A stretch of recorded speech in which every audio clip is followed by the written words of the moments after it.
Hey there, this is a quick video on the useful FireCube Toolbox add-on by Prometheus of XDA Forum for modified Fire TV Cube 2 with CoreELEC installed.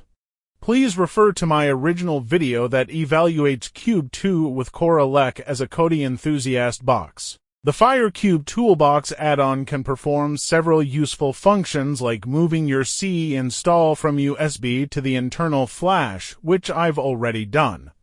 But one I wanted to show you is using the same Fire TV Bluetooth remote on both the Fire OS and CoreELEC sides. I want to do this with my cheap clone Fire TV Pro remote paired on the Fire OS side. This cheap clone is only $10, plus has useful IR functions for volume and mute buttons. Okay, let me reboot to CoreELEC and use the FireCube Toolbox add-on to sync this same remote with CoreELEC.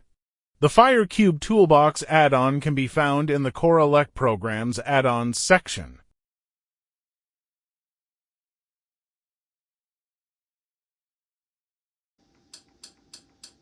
Let me open the FireCube Toolbox add-on and do the Fire TV Pro clone remote sync. Simple as that. You can see the remote now appears paired in the C settings Bluetooth section.